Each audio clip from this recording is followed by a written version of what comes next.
tayo panalo na hindi talunan. Bago pa ang simula at wakas ng laban, tagumpay ay atin ng nakaktan, sapagkat siya ay makapangyarihan. Sa lahat ng dakoy matatagpuan, ang lahat ng bagay ay nalalaman, walang katulad, nag-iisang Diyos sa karamihan. Pero sa nagtong espiritu ng kasamaan, ang prinsipe ng kasinungalingan, maging sarili, ay mga kapugalian. Ngunit, ang lahat ay meron ng katapusan. Sapagkat Diyos, ang sa atin ay lumalaban. Ipunang natin sa puso't isipan, sa lahat ng bagay ay may katagumpayan. Napapalimutan ng baluktot na sistema ng lipunan na ang mali ay tama na sa kapurwaan. Naiintindihan nga ba ng isipan o puso'y sadyang tigang na ang kasinungalingan ay siya ng katotohanan? Liwanag na tila nilaban ng katiliman, umiiral at siyang di inaasahan. Realidad na di matalos ang katwiran. Pustisyang katangunan na pipilayan, sadya nga bang walang pakialam o nagbubulag-bulagan? Tanikala ng tao ay di mapakawalan. Ang prinsipe ng kasinungalingan na dyan laging nakaabang. Gagawin ang lahat para sa ating kasiraan. Maraming gagamitin upang tayo saktan. Mga negatibong bagay ay nararanasan. Gapos ng kahirapan ang ipaparamdam. Mabuhay lamang tayo sa kapalan. Nakakasawa problema na walang solusyon. At katapusan mga agaw ng ligayang kapayapaan. Ngunit, huwag tayong pangambahan.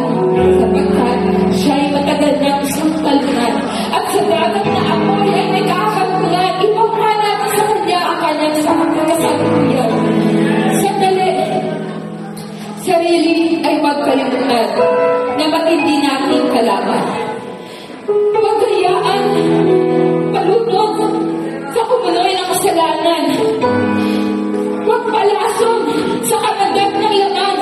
Makakapagsalita at makakagawa ng di kagustuhan. Walang kapuluhan, nagaganap ng biglaan. Huwag palunok sa putik ng nakaraan. Noong tiwala sa Diyos ay ating inaan. Ang kanyang kaloob ay espiritu ng kapangyarihan, pagmamahal at kausayan. Ang Diyos sa sangkalamitan ay nahayag sa laman upang tayong lahat ay magkaroon ng kaligtasan. Ang banal na dugo ni Jesus doon sa krus ng Kalbaryo ay tumigis upang bayaran ang ating mga kasalanan. Ang kapag tayo hindi nagkakama, pagkas magkaroon ng buhay na walang hanggan. Tayo'y banal na hindi talunan. Ipinaglaban na tayo hanggang kamatayan. At sa ikatlong araw, siya'y nabuhay. At muling mabubuhay at makailan-kailan pa man. Siya ang regalo na banal na espiritu na sa ating puso'y nananahan. Unang na tayong minahal, kaya naman tayong lahat ay magmamahal. Ang kanyang kagalakan ay ating kaligtasan. Siya ang apoy ng katatagan.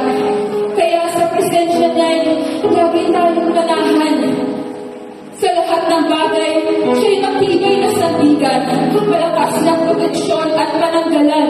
Hindi nagbabago kahapon, ngayon at sa kinabukasan. Ang lahat ng pangako'y tunay na maaasahan. Ang bawat sinabi ay may katuparan. Siya ang naglalaan sa lahat ng ating pangangailangan. Siya ang may tungkol sa panglalakatan, ang daan, buhay, at katotohanan. Tayo'y panalo natin, hindi talunan.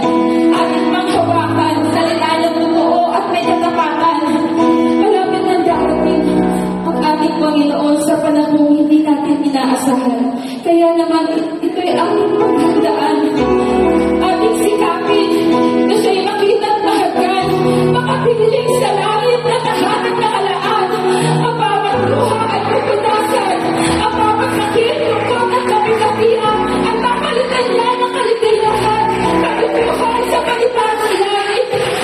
lupa sa